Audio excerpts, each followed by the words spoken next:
realizar la auscultación cardíaca. Para ello tenemos que ubicar los focos de auscultación. Para poder ubicar esto tenemos que tener en cuenta de referencia el esternón. Vamos a tener en cuenta el primer foco, que es el foco aórtico, donde lo encontramos en el segundo espacio intercostal a nivel de la línea paraesternal del lado derecho, más o menos aquí. Por lo siguiente es el foco pulmonar, que lo vamos a encontrar en el segundo espacio intercostal a nivel de la línea paraesternal del lado izquierdo. Vamos a continuar ubicando el foco tricúspide. Esta se va a encontrar en la apófisis sifoides. El foco mitral se va a ubicar a nivel de la línea media clavicular en el quinto espacio intercostal. Bien, con eso hemos ubicado el foco de auscultación. Para conocer los ruidos cardíacos tenemos que entender el ciclo cardíaco. El ciclo cardíaco está compuesta por dos periodos, tanto sístole y diástole. La sístole es tanto la eyección y la contracción isovolumétrica. La diástole está compuesta por el llenado, la relajación isovolumétrica, el llenado pasivo y el llenado activo. Bien, en todo el ciclo cardíaco se realizan 5 fases.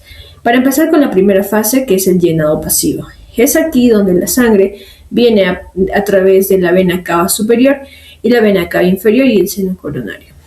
Es aquí donde la sangre se posiciona en las aurículas se distienden, donde las válvulas tanto tricúspide y mitral se van a encontrar abiertas y las válvulas semilunares se van a encontrar cerradas.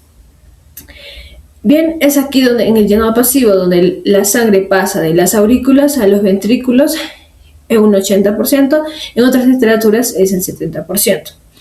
Pasando ya al llenado activo, es aquí donde las aurículas van a realizar una contracción para completar ese 30% de sangre que pasa de las aurículas a los ventrículos.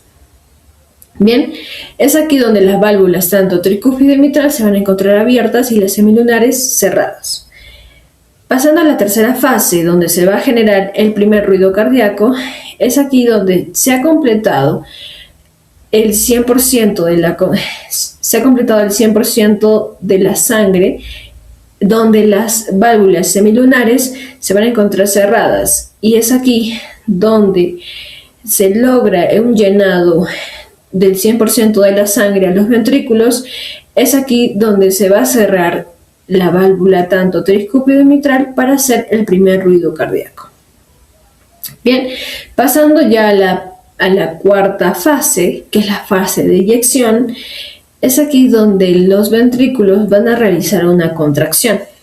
Bien, pasando la sangre de los ventrículos a las arterias tanto pulmonares como aórtica. Las válvulas, ¿cómo se van a encontrar? La tricúspide y la mitral cerradas, y al haber tanta presión en los ventrículos, las válvulas semilunares se van a abrir para hacer el pase de la sangre de los ventrículos a las arterias tanto aórtica y pulmonar. Bien, pasando ya a la quinta fase, que es la fase de relajación isovolumétrica, donde se logra realizar el llenado de la sangre de los ventrículos a las aurículas. Es aquí donde las válvulas semilunares se van a cerrar, produciendo el segundo ruido cardíaco. Es así como se realiza el ciclo cardíaco y cómo esta ayuda a entender los ruidos cardíacos. Continuando con el video, vamos a explicar sobre el tercer y cuarto ruido. El tercer ruido se da después del segundo ruido cardíaco, aproximadamente entre 0,14 a 0,16 segundos. Este ruido puede ser tanto fisiológico o como patológico. En el caso de fisiológico, se da en embarazos, se da en niños y jóvenes deportistas.